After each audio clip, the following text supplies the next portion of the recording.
Jadi sahabat semua, kita akan masuk ke topik kita. Pelan-pelan dulu ya, sabar. Kita banyak hal yang harus kita bicarakan, bahwa nomor satu saat ini pemerintah sudah mengeluarkan 700 triliun, mendekati 700 triliun untuk perang melawan COVID. Angka ini cukup luar biasa dan sekali lagi agak sedikit deg-degan saya waktu ditanya 700 triliun itu kemana aja. Mudah-mudahan Anda mendapatkan bagian dari keuntungan atau bagian dari proyek 700 triliun ini. Kalau nggak nemen, ini kemana ya duit itu ya? Tapi saya nggak mempermasalahkan kemana panjangnya, cuman pernyataan dan pernyataan kritis aja. 700 triliun itu mudah-mudahan perang lawan COVID-nya menang. Nggak setiap hari nambah 1.000 orang yang terpapar gitu ya. Kemudian ada lagi informasi mengenai BUMN. Kita tahu BUMN meminta suntikan 150 triliun yang membuat kita semua agak shock gitu ya. Bukannya 5 tahun ini BUMN ini lagi panen-panennya, proyek infrastruktur dan lain sebagainya banyak. Dan duit itu udah ribuan triliun, bukan ratusan triliun lagi, ribuan triliun masuk dalam 5 tahun terakhir. Kok BUMN masih minta suntikan lagi yang 150 triliun gitu ya. Jadi saya merasa ada apa sih ngelola negara ini kok ribet bener gitu ya. Udah gitu kita yang UKM ini, usaha kecil dan menengah ini kayaknya nggak dapat bagian apa-apa gitu ya. Kenapa nggak 150 triliunnya itu untuk UKM gitu ya, untuk kita-kita ini, sehingga proyek-proyek kita yang saat ini karena COVID dan kita udah lepas PSBB dan kita ingin take off ini ada modal lah seenggaknya. Kemarin kan kita 3 bulan tuh kering gitu ya. 150 triliun kalau buat bantu UKM rasanya lebih cepat take off-nya daripada buat bantu BUMN. Tapi sekali lagi ada beberapa orang yang berpendapat bahwa BUMN itu kan punya negara gitu ya. Jadi harusnya bantu BUMN. Sahabat semua, saya cuma mau nanya aja, BUMN itu kalau dipegang swasta, percaya saya, dividennya bisa 4 kali lebih besar daripada dipegang oleh direksi-direksi BUMN yang saat ini memegang. Bukan karena dia tidak jago, tetapi karena BUMN itu setiap 5 tahunan kan ganti direksi. Jadi ganti platform, ganti grand plan, desainnya diganti. Terus apa-apa yang mulai dari nol itu nggak akan cepat gitu ya. Sementara kalau si sektor swasta kan semuanya go through atau terus aja gitu segala macam. Jadi BUMN di Indonesia ini kalau sekarang nilai, kalau nggak salah sekarang kalau di audit, di revitalisasi nilainya di audit itu sekitar 8.000 triliun. Dan saya mohon maaf kalau 8.000 triliun itu kan kira-kira 70 billion dolar gitu, benar nggak? Dan angka itu sebenarnya nggak luar biasa, karena GE, General Electric di Amerika, perusahaan-perusahaan di Wall Street atau Alibaba dan lain sebagainya, itu asetnya bisa 10 kali dari BUMN, dan tidak menteri loh yang menjadi pemimpinnya, swasta biasa saja gitu, tidak harus menteri, tidak harus ada yang bukain pintu, tidak harus disapa, tidak harus dihormati gitu ya, karena strukturnya birokrasi sekali. Dan keuntungan GE, keuntungan dari Alibaba, keuntungan dari Amazon, keuntungan dari Microsoft dengan nilai yang sama dengan BUMN itu nilainya bisa 4-5 kali lebih besar dari BUMN. Jadi kesalahannya di sini bukan pada BUMN-nya, kesalahan di sini ada manajemennya. Karena itu saya sangat mengusulkan dari dulu adalah BUMN yang jangan dibawa kementerian, dibawa ke bisnis seperti biasa saja. Jadi tidak ada golden boy, tidak harus dimanja, tidak minta 150 triliun, tidak minta uang dari APBN, tidak minta uang dari pajak rakyat, kita dipecuti, kita dipajaki, baru bergerak sedikit kena pajak, sekarang online mau kena pajak gitu ya. Terus yang di atas cuma minta duit gitu ya. Saya merasa kita tidak diperhatikan. UKM ini UKM ya, sekali lagi buktinya kalau kita bergerak susah banget, tetapi kalau yang di atas tuh kalau minta duit kayaknya asik banget gitu ya. Dan kita tahu berikutnya itu tentang curhat sedikit tentang BUMN, hanya untuk pernyataan-pernyataan kritis. Tapi begini sahabat semua, saya cuma mau mengingatkan bahwa saya dididik dengan alat Jawa. Jadi saya mohon maaf kalau banyak sekali terminologi saya menggunakan istilah Jawa, terus pelajaran-pelajaran saya menggunakan pelajaran Jawa, karena mungkin akar budaya saya memang Jawa, jadi sekedar mengingatkan aja. Jadi kalau di kampung saya dulu, mbah saya atau ayah saya yang bukan orang berkedudukan selalu mengingatkan, kalau kamu berbuat baik jangan harap pujian, karena wayai ngono gitu ya, ngerti ya? Kalau Anda berbuat baik jangan harap, kok aku berbuat baik nggak dapat pujian gitu. Semua orang itu harus berbuat baik, dan berbuat baik jangan harap pujian, karena wayai ngono, harusnya memang begitu. Tapi kalau berbuat buruk atau ada orang yang berbuat buruk, Anda harus kamplengi, diingatkan, dan selalu habis ngamplengi harus nyangoni. Ini harus diingat ya, jangan sekedar ngamplengi doang, kamu salah terus nggak nyangoni gitu ya. Anak kita salah misalnya, kamu salah nak, ini yang benar. Jadi abis ngamplengi nyamoni gitu ya. Jangan kayak kritikus-kritikus di seberang sana gitu, apalagi hater-hater cuman mengkritik doang nggak kasih nyamoni. Jadi Bosman penipu, udah sebatas itu gitu ya, nggak nyamoni. Yang benar tuh kamu nggak nipu gini gitu, nggak ada tuh. Itu terlihat makomnya memang bukan makom orang manusia normal gitu, makomnya memang di bawah. Jadi manusia normal itu kalau benar tidak harap pujian, karena wae ngono. Kalau salah kita terima kita terima dikamplengi atau kita ngamplengi, kewajiban kita. Tapi kita harus nyangoni atau memberikan nasihat atau solusinya. Jadi kalau kita ngamplengi pemerintah, BUMN ini begini loh, ngamplengi. Tapi terus kita nyangoni, cara nyangoninya lepas BUMN keluar dari perusahaan BUMN, BUMN keluar dari kementerian, sehingga BUMN menjadi perusahaan biasa seperti Temasek atau Kasana, sehingga dia adalah big corporation. Jadi lebih lincah, nggak pakai APBN, nggak harus diintervensi sama pemerintah atau pejabat atau koruptor-koruptor di gedung kura-kura. Saya juga heran kenapa DPR pusat itu gedungnya kura-kura ya, gerakannya jadi males gitu ya. Oke, ini gosip lagi. Baik, kemudian saat ini dana kas negara sangat tipis karena kemarin waktu harusnya pajak didapat di bulan Maret digeser dan lain sebagainya. Negara dalam keadaan berat, kita harus tolong. Sekali lagi, negara dalam keadaan berat. Pak Jokowi yang hari ini ulang tahun juga pasti lagi gemeteran karena beliau juga tidak mudah mengelola negara ini, karena banyak sekali intrik-intrik ya, seperti ada sekelompok orang yang ingin menggantikan istilah Pancasila menjadi satu sila. Saya nggak ngerti kenapa Pancasila. Pancasila itu adalah darlingnya dunia. Pancasila itu hanya dimiliki bangsa besar. Bayangin, 5 hal besar Pancasila tuh gabungkan. Pancasila itu kalau dalam bahasa Inggris, kita Pancasila memang bahasa Indonesia. Kalau di bahasa Inggris, sila pertama adalah believe in God. Percaya dengan Gusti Allah, percaya dengan Allah, percaya dengan kekuatan Sang Maha Tunggal tadi. Kedua, humanity, kemanusiaan, ya kan? Humanity. Ketiga, nationality. Kita ini bukan globalis. Globalis itu oportunis itu yang menyatakan bahwa dunia ini ada seperti ini. Enggak, kita nationality itu 3. Keempat adalah demokrasi, kita bermusyawarah. Demokrasi itu adalah akar bangsa kita. Kemudian kelima adalah social justice. Jadi kelima hal itu ada semua di Pancasila. Dan kalau itu dijalankan, semua bangsa ngeri. Amerika, Cina yang dibangga-banggakan sama berapa pejabat di Indonesia ini ngeri kalau Pancasila itu dijalankan.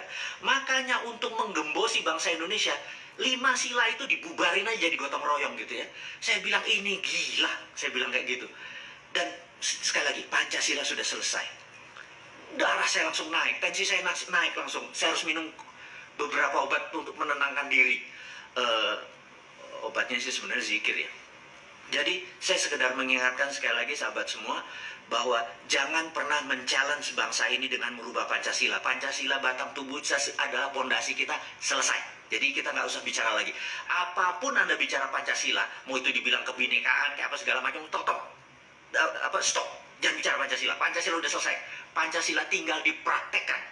Sekali lagi saya ingatkan, dunia ini ngeri kalau Pancasila itu dipakai.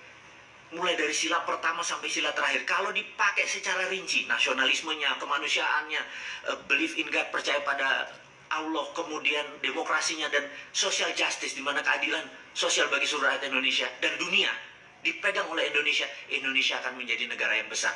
Jadi sekali lagi, banyak negara yang ngeri dengan Pancasila, terbaik adalah ideologi tersebut disilangkan. Tapi sekali lagi, saya secara pribadi, saya di garda terdepan untuk mempertahankan Pancasila dengan satu kalimat, stop bicara Pancasila. Apapun itu, entah nanti dia ganti nama, kalau RUU HIP nanti diganti nama, itu akal-akalan aja. Kita harus mengingatkan negara, selesai. Mengingatkan pemerintah, selesai. Mengingatkan DPR, selesai. Gitu ya. Kita nggak bicara lagi tentang Pancasila. Pancasila sudah selesai. Gitu. Nah, kemudian sahabat semua, siapa di sini dari semua sahabat saya yang ingin Indonesia seperti Dubai? Anda tahu, Anda boleh cek sekarang di YouTube, lihat Dubai 40 tahun yang lalu. Dia cuman gurun rata gitu ya. Kemudian kenapa Dubai saat ini bisa segitu besar dalam 40 tahun? Anda gampang deh, Anda di YouTube kan pada saat ini kita lagi banyak waktu cukup untuk melihat YouTube. Lihat deh rumah-rumah di YouTube, rumah-rumah di Dubai, rumah-rumah mewah yang ada di eh, eh, di wilayah Dubai tadi. Dan itu terjadi kurang dari 40 tahun. Gedung-gedungnya, sarananya, dia membangun demikian dahsyat dan makmur seluruh rakyat. Apa yang dilakukan? Anda pasti bingung, mau diapain? Kok bisa? Kemudian Uni Emirat Arab, ya, mau ke Qatar atau ke Cina deh. Anda kalau tahun 90-an ke Cina, sama Cimahi aja gedean Cimahi. Anda tahun 90-an ke Cina, Bogor mah jauh, Bogor lebih gede gitu ya. Tahun 90-an. Tapi 2015 ke atas Anda ke Cina, ke Tiongkok sana, Anda bingung. Karena dulu kota yang namanya Shenzhen yang gedenya cuma segede Cimahi itu sekarang sudah segede Jakarta gitu ya. Kok bisa dalam 20 tahun China membangun negaranya segitu besar? Jadi ada 3 negara yang kita mau diskusi kali ini. Dubai, Uni Emirat Arab, dan Tiongkok. Jadi yang 2 hal dulu yang saya mau diskusikan. Jadi Dubai menggunakan SWF atau Sovereign Wealth Fund. Sovereign adalah kedaulatan. Uni Emirat Arab UAE pakai Sovereign Wealth Fund gitu ya. Dan langkah ini ditiru oleh Saudi Arabia. Saya ingin mengingatkan bahwa untuk membuat bangsa ini besar, saat ini kita tahu Pak Jokowi masih punya 4 tahun lagi, dan ini kesempatan untuk menggunakan kekuatan Sovereign Wealth Fund. Saya tahu bahwa banyak sekali pejabat yang ngeri kalau SWF ini dipakai. Ngeri karena Amerika mendadak jadi takluk sementara dia mengiblat ke Amerika. Ngeri karena Cina nanti takluk dengan Indonesia sementara dia mengiblat ke Cina. Sementara followernya Bosman dan saya secara pribadi mengingatkan, fuck Amerika, fuck Tiongkok. Jelas ya kalimatnya ya. Kita harus bangga dengan bangsa Indonesia dan kita berangkat dengan Sovereign Wealth Fund. Bagaimana itu? Saya mau ceritakan sedikit. Sovereign Wealth Fund adalah menggunakan kekuatan sovereign. Apa yang sovereign kekuatan nasional kita? Kita lompat sebentar. Saudi Arabia tahun 2030, rencananya tahun 2030, tapi kayaknya akan dimajukan ke tahun 2022. Saudi Arabia tahu bahwa cadangan minyaknya dan cadangan gasnya akan musnah 40 tahun dari sekarang. Jadi apa yang terjadi kalau Saudi minyaknya habis? Sementara Saudi Arabia adalah mendapatkan uangnya dari petrodolar, alias petroleumnya menghasilkan dolar. Jadi dia adalah negara yang disebut petrodolar country. Sahabat semua, jadi begitu cadangan minyak dan gasnya habis, negara tersebut bisa menjadi negara paria atau negara gagal, fail state atau negara setengah gagal. Paria ya, fail state, terus ada negara gagal. Nah, ingat Nauru. Nauru adalah sebuah negara, mulai kalau sahabat Bosman ini kalau ditanya Nauru, kepalanya mendadak di mana tuh Nauru gitu ya. Nauru itu ada di Polinesia, jadi di sahabat kita ada 5 provinsi seperti Ambon, Flores, kemudian Papua, itu adalah dari Melanesia gitu ya. Ujung Melanesia ada sebuah negara namanya Nauru. Nauru itu penghasil P2O5. P2O5 adalah fosfat. Sangat kaya. Dan Amerika, ya, dan kurang ajarnya Amerika, itu mengeksploitir fosfat. Tapi negara tersebut begitu dieksploitir, mereka datang dolar begitu banyaknya. Apa yang terjadi begitu tahun 90-an kemarin, P2O5-nya, fosfatnya habis. Negara itu miskin, nggak punya apa-apa. Sekarang dia cuma hidup dari pariwisata. Itulah mengapa sumber daya alam di Indonesia, saya teriak-teriak begitu RUU Undang-Undang Minerba RUU menjadi Undang-Undang Minerba. Saya teriak-teriak tapi nggak ada satupun sahabat saya yang mengerti kenapa saya teriak-teriak. Karena saking bernegaranya itu mungkin kurang terlalu dalam. Ya sudah, saya ngomong lewat video saya ngomong lewat IG ini. Jadi begini, kita menghasilkan nikel, yes. Dan nikel Indonesia itu punya hal yang luar biasa. Jadi kita tahu ada Li atau lithium. Lithium itu nggak ada tambangnya.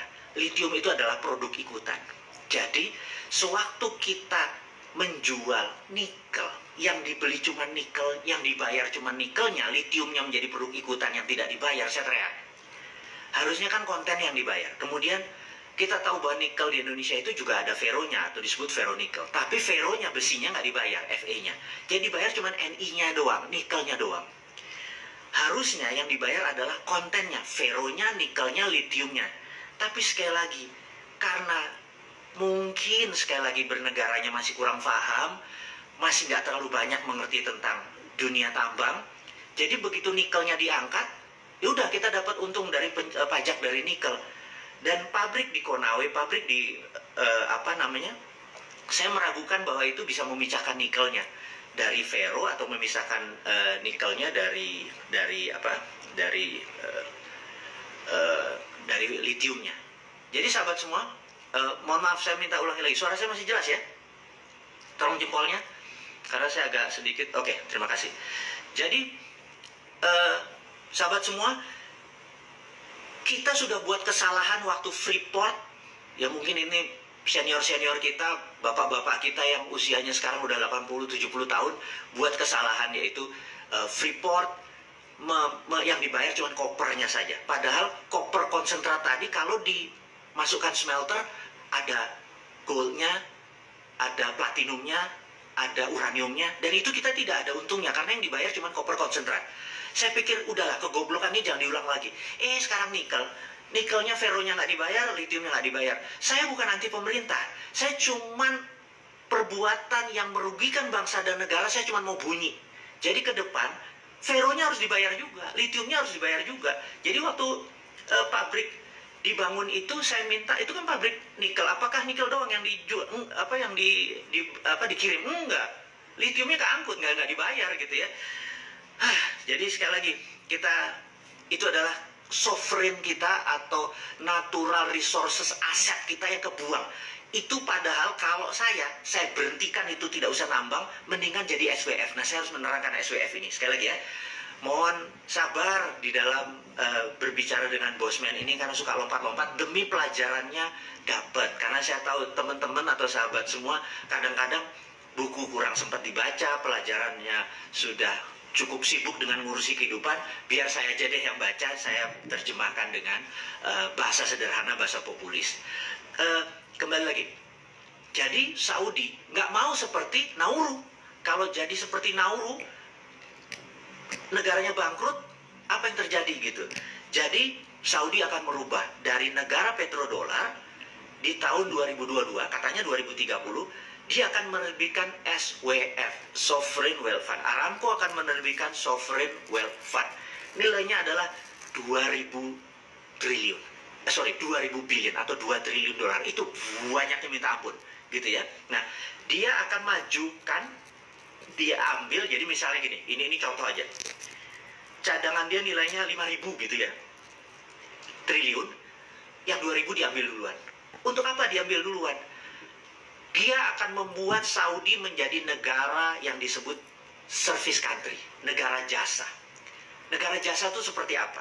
Negara jasa itu adalah negara yang melayani sektor non-fisik. Jadi jasa keuangan, jasa pariwisata, jasa. Dan property country. Jadi dia akan membangun properti karena dia tahu minyak mungkin hanya 40 tahun lagi. Tetapi yang namanya tamu Allah sampai akhir zaman masih ada. Jadi dia merubah corporate action country-nya dari petrodolar menjadi melayani tamu Allah. Yang tadinya Ka'bah dan sekitarnya hanya bisa menerima 2 juta sampai 3 juta, sekarang mungkin bisa 10 juta. Sarananya dibesarin. Itu dengan tamu Allah tadi, dia bisa tetap kaya sampai akhir zaman, gitu ya. Nah, itu yang kita sebut sovereign wealth fund-nya diambil untuk merubah country action-nya. Nah, kita juga sama. Dubai, dia tahu sumber minyak dia juga ada limitnya. Kalau digali, modal 10, jual 20, untung 10, itu surplus. Kemudian dia membangun Dubai, nggak kelar dalam 40 tahun. Apa yang dilakukan? Sama, dia terbitin SWF juga, gitu ya, diterbitin SWF juga, sovereign wealth fund. Dia forward, diambil lah. Di tahun 90-an diambil ke depan.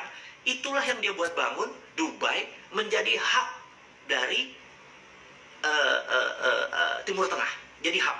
Jadi kalau kita mau ke Italia, kita mendarat dulu di Dubai. Kita mau ke Amsterdam, diarahkan mendarat di Dubai. Dia menjadi hub country gitu ya. Secara financial, keuangan di sana dibangun oleh pemerintah Dubai. Secara sarana disiapkan, dan itu semua diambil forward. Nah, sekarang Indonesia bagaimana? Katakanlah kita punya nikel kita diaudit, nikel 1 Indonesia diaudit, katakanlah nikel kita ternyata semuanya itu adalah 5 triliun dolar atau 5.000 billion, ternyata 5.000 billion. Kita ambil 2.000 billion. 2.000 billion itu 10 kali APBN nasional. Lebih kali ya. 15 kali APBN nasional. Jadi kayak APBN Indonesia ini yang memeras pajak keringat rakyat ini, tanpa rakyat bayar pajak diambil semua. Berarti kita dapat duit 15 kali dari APBN. Bayangin ya, di forward. Tapi 20% cadangan nikel kita diterbitkan yang namanya sovereign wealth fund. Siapa yang beli?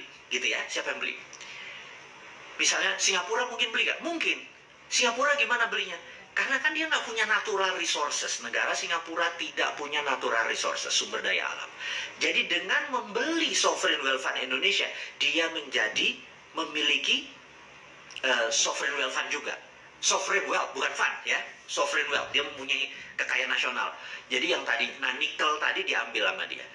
Kita mendapat uang dari Singapura tadi, di forward kita membangun. Jadi kalau bisa cadangan nasional kita ini jangan digali buat anak cucu kita. Karena kalau sekarang digali ya cuman untung dari sejebat jadi komoditi, bukan jadi aset. Sekali lagi ini nanti saya biarkan, komoditi itu jadi dagang, jadi market. Tapi kalau menjadi aset itu nilainya jadi lebih besar. Oke, saya lanjutkan ya. Lalu Singapura memiliki sovereign wealth tadi. Untuk apa Singapura? Untuk printing money Singapura, dolarnya gitu ya. Oke, sebagai contoh lagi. Jadi bisa nggak SWF kita ini dibeli Bank Indonesia dengan printing money? Bisa.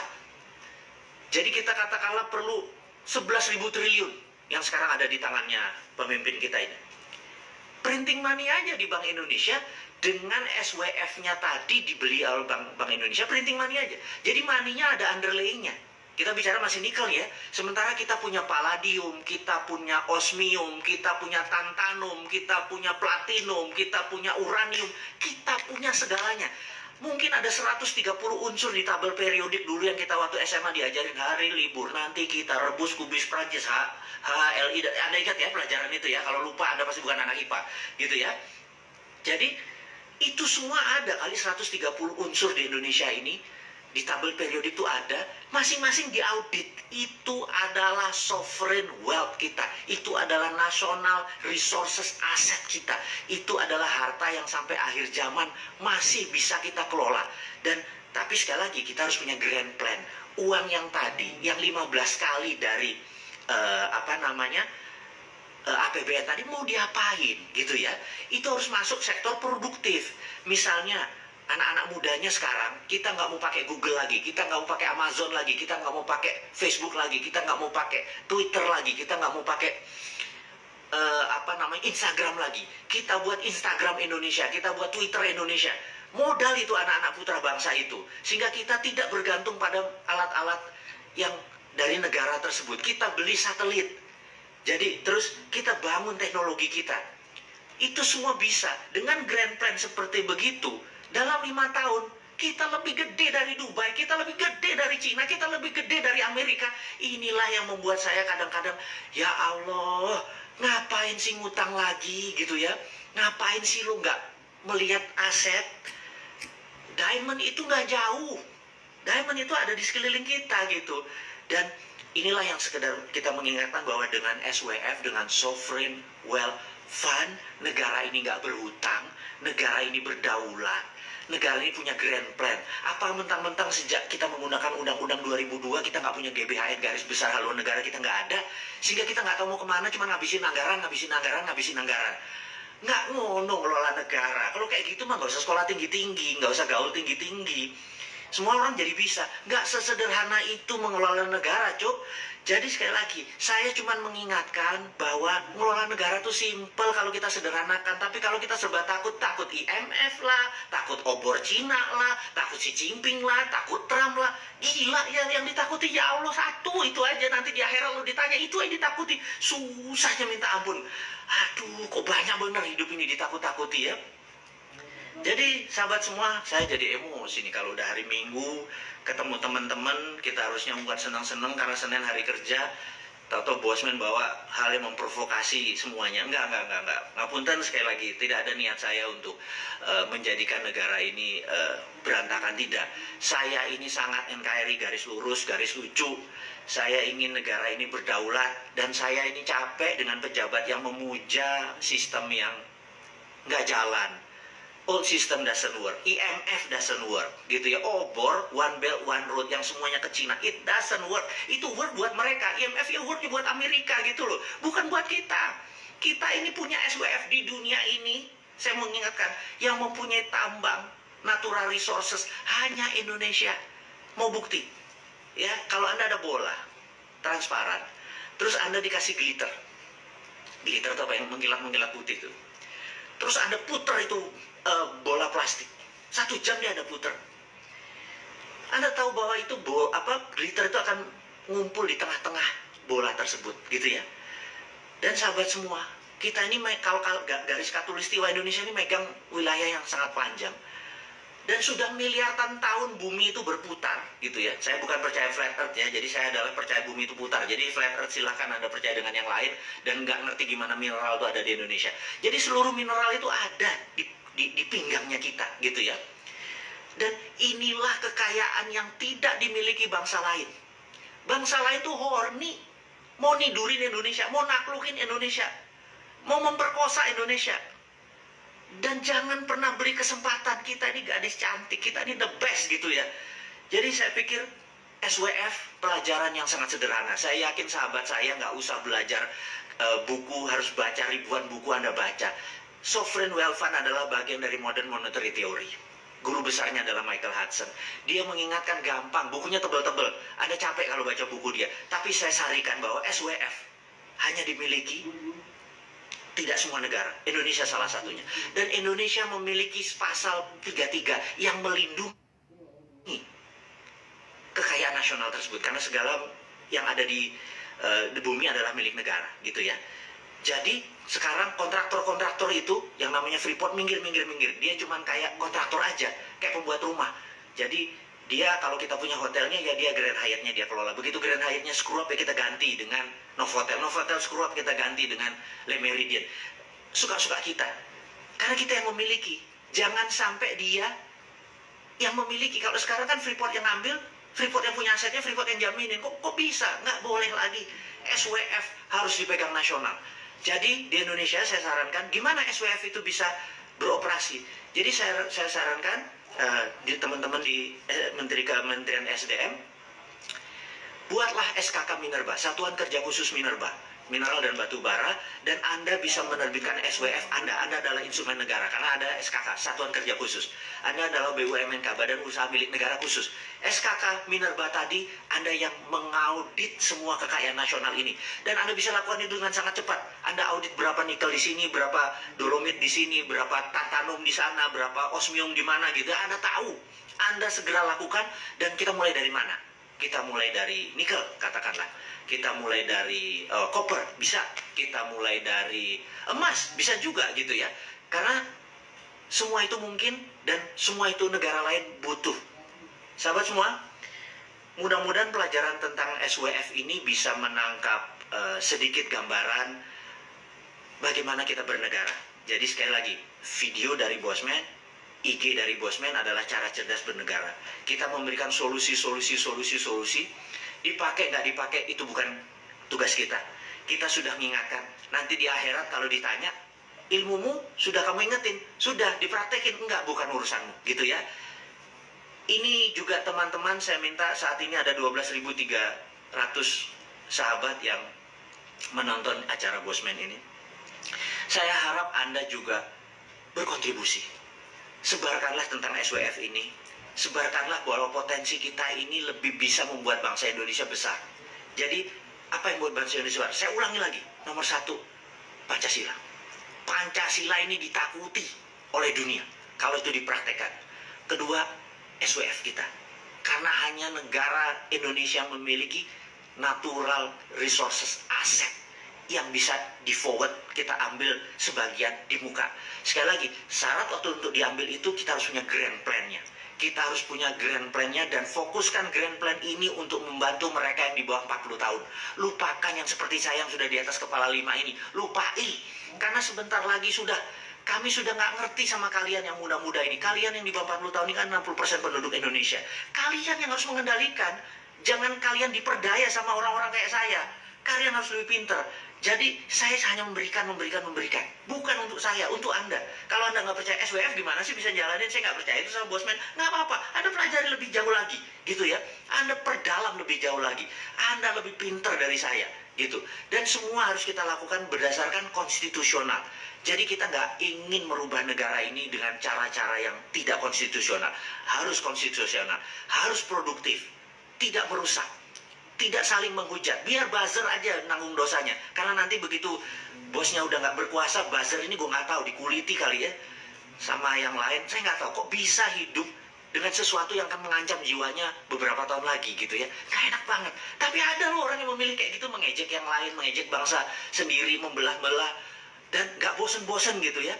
Sehingga saya pikir bangsa ini akan terus terbelah karena yang dipiara yang kayak gitu. Apa yang kita lakukan? Jangan lawan, kita cuma ngingetin doang, bos lu ada umurnya, lu ada batasnya, suatu hari nggak berkuasa, awas lo ya gitu ya. Bukan gue yang balas, tapi ada seseorang yang karma versi keseimbangan alam. Sistem punya cara untuk menyeimbangi. Jadi jangan pernah merasa di atas dan jangan rendah hati waktu di bawah. Semua itu seru aja, ambil nikmatnya aja, ambil indahnya aja gitu ya. Kita harus bergandengan tangan terus sahabat semua. Sekali lagi kita akan menceritakan tentang SWF. Mudah-mudahan kegambar bahwa Dubai, Uni Emirat Arab, sekarang Aramco dengan Saudi Arabianya akan pakai sovereign wealth fund. Dan Anda boleh saya kasih kejutan satu lagi. Saya tahu salah satu cita-cita saya adalah gimana caranya Timur Timur balik ke Indonesia lagi tanpa tumpah darah. Gitu ya. Jadi caranya adalah dengan cara kita memberikan funding. Kita berikan seperti Cina kayak ke kita. Project kita biayai, semua kita biayai. Sampai mereka tergantung sama kita, mereka jadi pasrah sama kita, akhirnya mereka udah deh balik lagi ke Indonesia tercinta gitu ya. Dan cara-cara ini sebenarnya cara nyemoni, cara nyindir bahwa kita adalah kayak perpanjangan tangan sebuah negara. Saya nggak sebut negaranya karena nanti disangka saya memprovokasi. Tapi saya memberi contoh aja. Kalau saya punya sovereign wealth fund tadi, kita kasih Timur Timur, kita kasih Timur Timur, akhirnya Timur Timur menyatu kembali dan tanpa tumpah darah tentunya. Nah, kalau kita bisa ambil, berarti Indonesia juga bisa diambil sama sebuah negara ya, yang menerima saat ini kita apa-apa mata uangnya kita pakai mata uang dia, teknologinya pakai teknologi dia, jualnya ke dia, kemudian pasarnya dia, terus kita cuma dapat pajak kecil gitu ya, terus merasa, woi kita sukses gitu ya, babe lu, saya udah lah nggak usah. Anyway, jadi sahabat semua, kita sudah di penghujung diskusi kita di hari Minggu yang mencerahkan ini di PSBB yang bentar lagi kita akan buka. Kita semangat terus. Dan terakhir saya cuma mengingatkan kalau Anda nonton komik Dinaran, yaitu saya lagi iseng, lagi berkreasi. Kemudian ke depan ini saya sangat semangat sekali. Salah satunya adalah diceritain sekarang apa enggak ya? Jadi boleh nggak? Saya nggak tahu. Ngomong jangan ya. Udahlah, saya buka ya sedikit ya. Saya lagi buat film 3D pertama kali dan karya anak bangsa.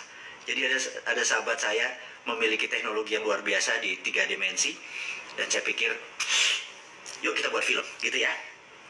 Minggu depan aja kali saya ceritain film apa yang saya akan buat.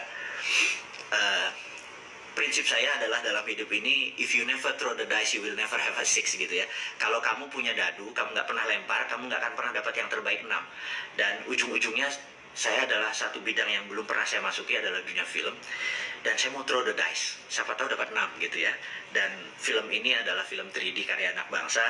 Jadi nontonnya nanti pakai kacamata. Dan saya waktu nonton thrillernya 3 menit, saya shock, saya bilang, ini bisa jutaan yang nonton ya. Kalau tahu orangnya keluar dan lain sebagainya, tapi karya anak bangsa. Saya tahu begitu PSBB nanti ini selesai, 3-4 bulan lagi di mana bioskop sudah bisa, produk nasionalnya kan nggak ada gitu ya. Apakah itu Grand Theft Ferrari? Bukan. Ini surprise nih, bukan.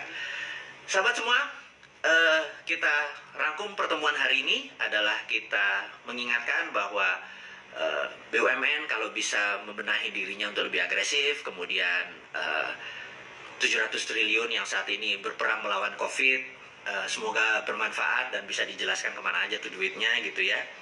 Kemudian kas negara yang saat ini sedikit sekali, tinggal 400 triliun, mudah-mudahan bisa dibantu dengan pajak. Kemudian kita menyarankan, tadi sudah kita ngampleng-ngamplengin, kita nyangoni dengan SWF. Mudah-mudahan dengan SWF kita, Sovereign Wealth Fund, kita menjadi negara berdaulat, negara yang bisa membuat Amerika dan Cina menjadi kayak anak-anak gitu ya. Dan saya pikir akhirul kalam dari saya, terima kasih buat waktunya, sudah sama-sama bersama saya selama 40 menit. Sukses buat Anda semua. Dan sekali lagi, kita Pancasila sudah selesai. Kalau Anda mau beli baju ini, hubungi Mbak Vita, juga nanti ada di Instagram sebagai informasi. Terima kasih sekali lagi, sahabat semua. Wassalamualaikum warahmatullahi wabarakatuh.